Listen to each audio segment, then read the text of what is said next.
സർക്കാരിന് കനത്ത തിരിച്ചടി. ഷാജന്റെ അറസ്റ്റ് കാണാൻ കണ്ണിൽ എണ്ണയൊഴിച്ച് കാത്തിരുന്നവർ വിഡ്ഢികളായി. ഷാജൻ സ്കറിയയുടെ അറസ്റ്റ് സുപ്രീം കോടതി തടഞ്ഞു. ഷാജൻ സ്കറിയയുടെ പരാമർശങ്ങൾ SC/ST നിയമപരിധിയിൽ വരില്ല എന്ന് സുപ്രീം കോടതി നിരീക്ഷിച്ചു.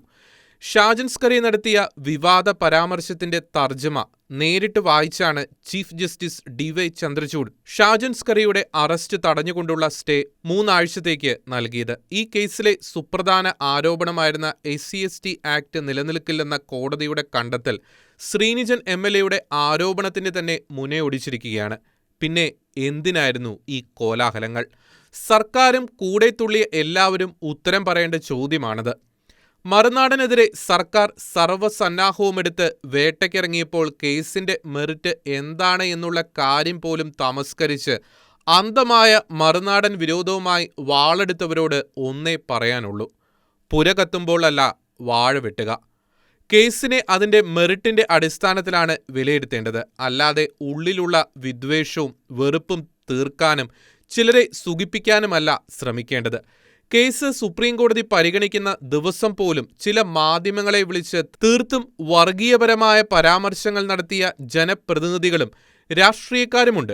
തികച്ചും വോട്ട് ബാങ്ക് രാഷ്ട്രീയം കളിക്കുകയായിരുന്നു അവർ. അവർ പറഞ്ഞ വാവിട്ട വാക്കുകൾ നാളെ അവരെ തിരിഞ്ഞു കൊത്തുക തന്നെ ചെയ്യും എന്നുകൂടി ഓർമ്മിപ്പിക്കുകയാണ്. മാധ്യമ സ്വാതന്ത്ര്യത്തിൽ കൈകടത്തുന്ന കേരള സർക്കാരിന്റെ ഫാസിസ്റ്റ് നടപടികൾക്ക് ഈ വിധി കനത്ത തിരിച്ചടി തന്നെയാണ്. തങ്ങൾ അലങ്കരിക്കുന്ന പദവി പോലും മറന്ന് ഷാജൻ സ്കറിയയോട് വ്യക്തിവൈരാഗ്യത്തോടെ തുടർച്ചയായി വെല്ലുവിളികൾ നടത്തിയവരുടെ മുഖത്തടിച്ച അടിപോലെയായി സുപ്രീം കോടതി സ്റ്റേ ഉത്തരവ്.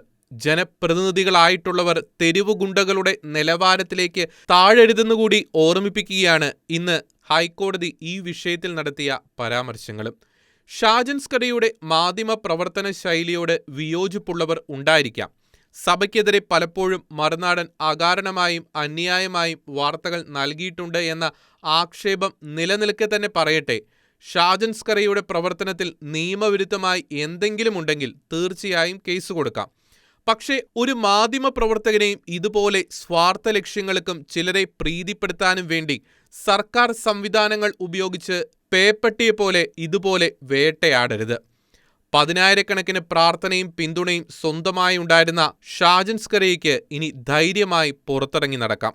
വേണ്ട തിരുത്തലുകൾ നടത്തി പൂർവാധികം ശക്തിയോടെ മറുനാടൻ ഷാജൻ തിരിച്ചു വരട്ടെ.